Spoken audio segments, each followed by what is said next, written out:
Salute and welcome to Wild Country Daily Entertainment. This article was from the Citizen's Voice, and it's about a mother and their family and a couple other people at a council meeting in Wilkes-Barre, and they aren't too happy with how Wilkes-Barre Police Department isn't doing their job because their daughter went missing and then was later found dead a couple days later. And they're upset because the police department in Wilkes-Barre didn't do their job right in the beginning. So, with that being said, let's get into the article. All right?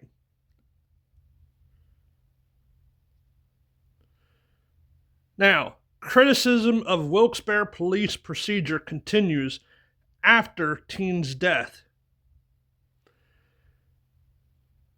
They say Mayor George Brown is defending the actions of his police department as family members and friends of a 15-year-old apparent homicide victim, along with community members, continue to criticize how officers handle missing person investigations involving suspected runaways and seek reforms.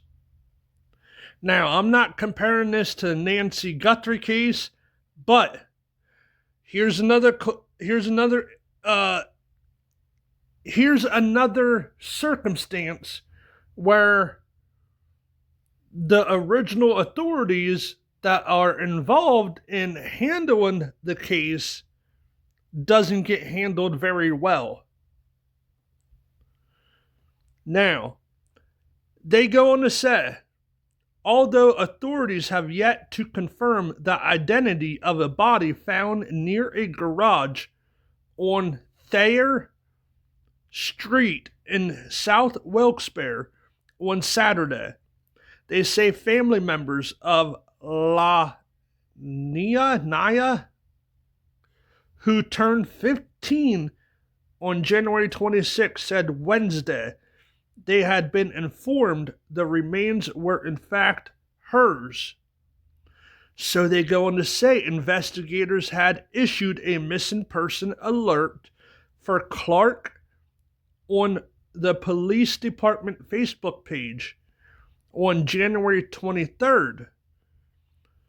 6 days after she was reported missing, they say Police Chief Michael Boyle also sent a news release about the case on the media on February 10th. The releases did not describe Clark, who was suffering from several mental health disorders, as endangered. They went on to say,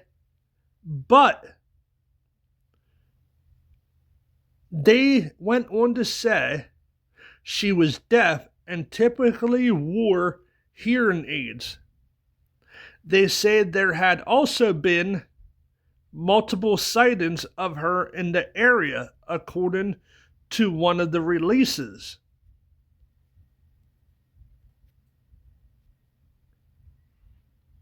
She's a beautiful girl too, man.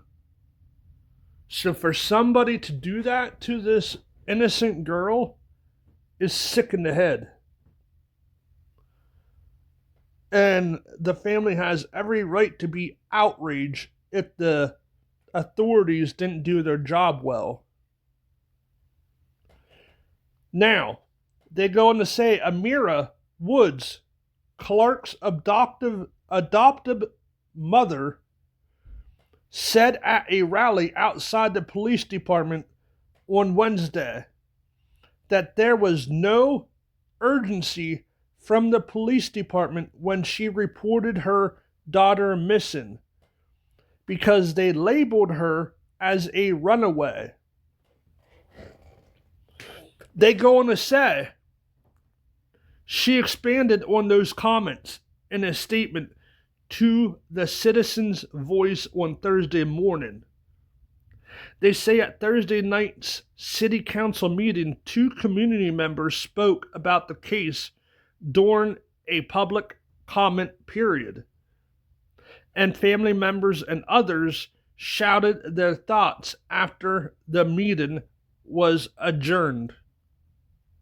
They say first to speak from the podium was Martin Darto, a Republican committee member for Ward 07 in Wilkes-Barre, who last month announced his candidacy for city mayor in 2027. They go on to say, our city is struggling when it comes to safety. And with that being said, this all falls on the leadership, George Brown. You have disappointed and failed the public. It's not right. We have a killer on the loose, Darto said.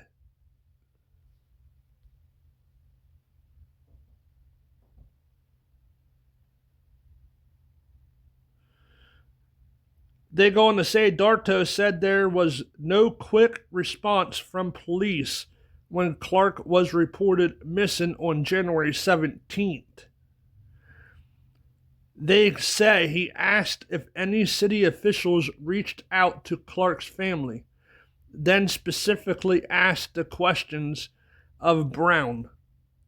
They say Council Chairwoman Jessica McClay told Clark no response would be offered until after he completed his comments. They say Darto then asked for the resignations of Brown and Boyle.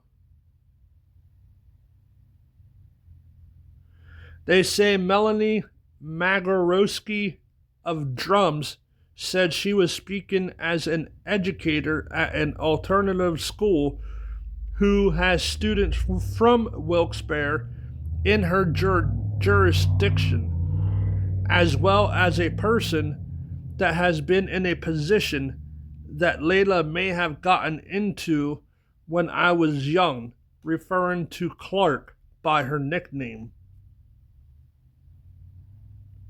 They say as a child I became separated from my parents and I was subject to lecherous people and members of my own family, a community that were ready to mess me up to my core, my very spirit. They say it scrambled all aspects of my life, my mind, spirit, and body, and accelerated bad trouble that could have very well led me to my finish.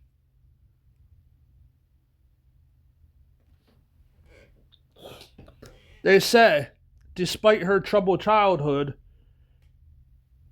Madrowski said she obtained a higher education and made it her career path to work with children who were like her and lend witnesses to how systems fail children. They say how kids fall through the cracks. I did well, but many of my peers in the same situations, like Lanaya, died. They say I work with these complex situations.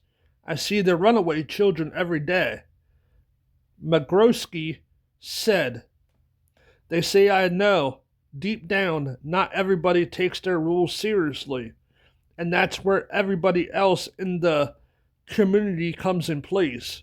She asked for continued conversations to brainstorm on how to pursue legislative proposals.